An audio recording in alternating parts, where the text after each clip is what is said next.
పొలాలు దోచేసే పులివెందుల పులకేసి. చిన్నప్పుడు స్కూల్లో ఓ నీతి కథ చెప్పేవాళ్ళు. ఓ పిల్లాడు పక్కింట్లో ఉన్న తోటకూర కాడలు దొంగిలించి తీసుకువస్తే చివాట్లు పెట్టి దొంగతనం చేయకూడదు అని చెప్పాల్సిన తల్లి ఏమీ అనలేదు. తోటకూర కాడలు పులుసు పెట్టి వడ్డించింది. పిల్లాడు పెద్దయ్యాక గజ దొంగగా మారాడు. రాజభటులు పట్టుకుని శిక్షిస్తే, అమ్మా తోటకూర నాడైనా చెప్పకపోతివే అని ఏడ్చాడు. నేను చెప్పే విషయానికి ఈ నీతి కథకి లింక్ ఏంటో తర్వాత చెప్తాను. హైదరాబాద్ లో శివశివాని స్కూల్. ఆ స్కూల్లో 10వ తరగతి పరీక్ష పేపర్లు దొంగిలించారు. ఎవరు చేశారు, ఎందుకు చేశారు అని పెద్ద అలరైంది. స్కూల్ స్టూడెంట్స్ చేశారు అని అన్నారు. వాళ్ళ వెనక ఉన్నది జగన్మోహన్ రెడ్డి, వైఎస్ రాజశేఖర రెడ్డి గారి కొడుకు అని తేల్చారు. ఆ దొంగతనం గొడవ పెద్దది కాకుండా చూశారు. అయితే ఈ విషయాన్ని ఆంధ్రప్రదేశ్ అసెంబ్లీలో తెలుగుదేశం ఎమ్మెల్యేగా ఉన్న కాల్వ శ్రీనివాసులు గారు గుర్తు చేశారు. నాడు పరీక్ష పేపర్ల దొంగలకు మాస్టర్ మైండ్ గా ఉన్న జగన్ ముఖ్యమంత్రి అయినప్పటి నుంచి మన ఆస్తులను దోచుకోవడం కోసమే స్కెచ్లు వేశాడు. అందుకు తనకు కావలసిన విధంగా చట్టాలు రాసుకుంటున్నాడు. వ్యవసాయ భూములు ఈరోజు మీ పేరు మీద ఉన్నవి. తెల్లవారేసరికి ఎవరి పేరు మీదకు మారిపోతాయో తెలియవు.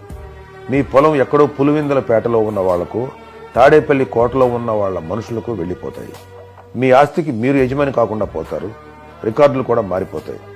కోర్టుకు వెళ్తాను అనుకోకుండా ఇక్కడ ఉన్నది ఎవరు, హింసించే రాజు 23వ పులకేసి.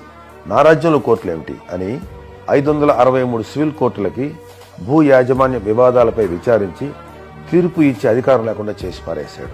వైసీపీ ముఠా ఏపీ ల్యాండ్ టైటిలింగ్ యాక్ట్ తీసుకొచ్చింది. భూముల యజమానులు ఎవరో నిర్ణయించి రిజిస్టర్లో రాసే అధికారం టైటిల్ రిజిస్ట్రేషన్ అధికారి మాత్రమే నిర్ణయిస్తాడు. ఆయన నమోదు చేసిన వారికే భూ యాజమాన్య హక్కులు దక్కుతాయి. మీ భూమిని ప్యాలెస్లో ఉన్నవాళ్ళు, ఆయనకి సలహాలు ఇచ్చే బ్యాచో, లోకల్ ముఠా వాళ్ళు తమ పేరు మీదకు రాయించేసుకుంటే మీరేమీ చేయలేరు. వీటిపై సివిల్ కోర్టుల్లో న్యాయ పోరాటం చేసే అవకాశం లేదు.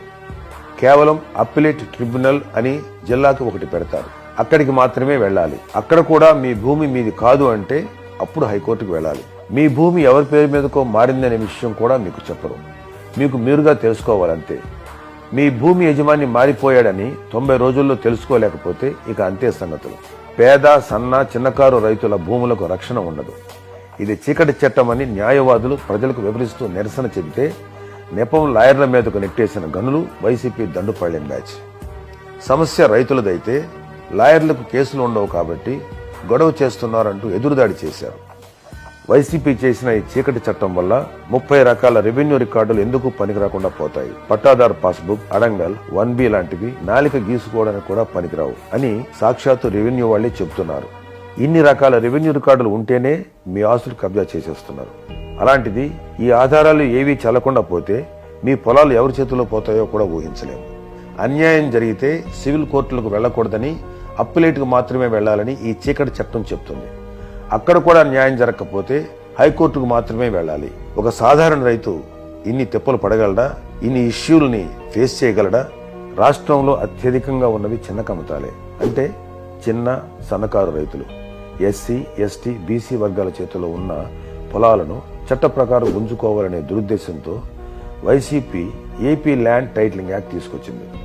రైతాంగాన్ని దోచేయాలని వైసీపీ తెచ్చిన ఈ చీకటి చట్టాన్ని జనసేన, టీడీపీ, బీజేపీ కూటమి అధికారంలోకి వచ్చాక బుట్ట దాఖలు చేస్తుంది.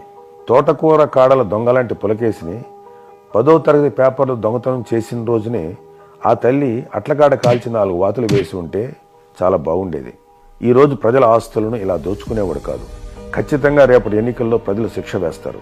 అప్పుడు పులకేసి, అమ్మా పేపర్లు దోచినాడే చెప్పకపోతివే అని ఏడుస్తాడు. మీ నాగబాబు. జై హింద్, జై జనసేన.